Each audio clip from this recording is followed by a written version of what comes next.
Hello दोस्तों, स्वागत है आपका हमारे YouTube चैनल में। आज हम लोग एक नए टॉपिक को इसमें पढ़ेंगे जो सब्जेक्टिव क्वेश्चन होगा।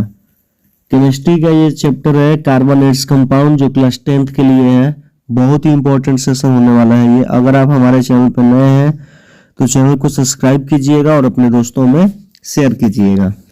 पहला क्वेश्चन है, समजातीय श्रेणी किसे कहते हैं? समजातीय श्रेणी किसे कहते हैं? ये बहुत इंपॉर्टेंट है। ये कई बार एग्जाम में, लगातार एग्जाम में ये रिपीटेड क्वेश्चन है। बहुत बार एग्जाम में इसको पूछा जाता है। तो अगर कह रहा है कार्बन के यौगिकों का ऐसा समूह जिसकी संरचना तथा रासायनिक गुण समरूप हो तथा दो क्रमागत सदस्यों के बीच का अंतर हो। आप इसको ऐसे भी लिख सकते हैं कि कार्बन यौगिकों की ऐसी श्रेणी जिसमें CH2 का अंतर हो। किसका अंतर हो? CH2 का अंतर हो। क्या कहलाता है? समजातीय श्रेणी कहलाता है। कार्बन यौगिकों की ऐसी श्रेणी जिसमें CH2 का अंतर हो क्या कहलाता है? समजातीय श्रेणी कहलाता है। जैसे आप जानते होंगे एल्केन के बारे में। एल्केन क्या होता है? एल्केन का फॉर्मूला भी होता है CnH2n+2। तो जिस मान लीजिए CH4 है और यहाँ पे C2H6, इसका आप डिफरेंस कीजिएगा ना, देखिए H 6 गो है, इसमें H 4 गो है, तो यहाँ से कितना आएगा? H2 आएगा। और C 2 गो है और C 1 गो है, घटाइएगा तो कितना आएगा? CH2 आएगा। तो आप किसी भी हाइड्रोकार्बन के ग्रुप से अगर इसका कंपेयर करेंगे तो इसका डिफरेंस कितना आता है? CH2 आता है। तो कार्बन यौगिकों की ऐसी श्रेणी जिसमें CH2 का अंतर हो वो क्या कहलाती है?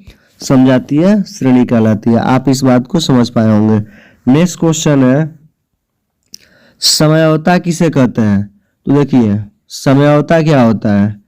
समान आणविक सूत्र वाले विभिन्न जिसका मतलब जो आणविक स्ट्रक्चर होता है, स्ट्रक्चर मॉलिक्यूलर स्ट्रक्चर जो होता है वो बराबर हो, उन्हें ही क्या कहते हैं?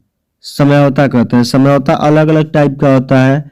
जैसे यहाँ पे ब्यूटेन के 2 समयावता लिखित दिया हुआ है। ब्यूटेन के कितने समयावी होते हैं? 2 समयावी होते हैं।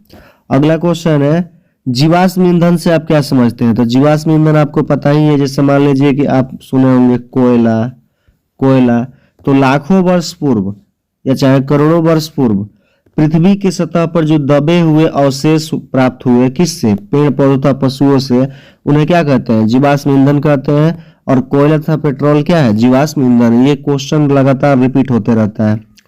कार्बन के कितने और अप्रूप हैं? तो कार्बन के कितने अप्रूप है? कार्बन के 2 अप्रूप है। मुख्य रूप से कितने अप्रूप है? कार्बन के मुख्य रूप से कितने अप्रूप है? कार्बन के मुख्य रूप से 2 अप्रूप है। कितने अप्रूप है? 2 अप्रूप है। कौन कौन? एक होता है हीरा और दूसरा होता है ग्रेफाइट। एक होता है हीरा और दूसरा होता है ग्रेफाइट। हीरा जो होता है वो काफी कठोर होता है। हीरा क्या होता है? काफी कठोर होता है। और ग्रेफाइट जो होता है काफी क्या होता है? मुलायम होता है। ग्रेफाइट का उपयोग लुब्रिकेंट के रूप में होता है। लुब्रिकेंट का मतलब होता है कि चिकने पदार्थों के रूप में होता है।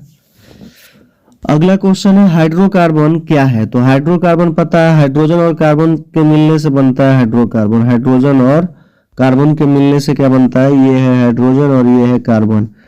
ये होता है हाइड्रोकार्बन। हाइड्रोजन और कार्बन से बने यौगिक को क्या कहते हैं? हाइड्रोकार्बन कहते हैं। हाइड्रोकार्बन कितने प्रकार के होते हैं? 2 प्रकार के। एक संतृप्त होता है और दूसरा क्या होता है? असंतृप्त। तो संतृप्त में क्या होता है? संतृप्त वैसे हाइड्रोकार्बन जिनके यौगिकों के बीच कितने का, कार्बन यौगिकों के बीच कितने का बॉन्डिंग हो? सिंगल बॉन्डिंग हो, वो क्या कहलाता है? संतृप्त हाइड्रोकार्बन। जैसे इन्हें क्या कहते हैं? एल्केन भी कहते हैं। क्या कहते हैं?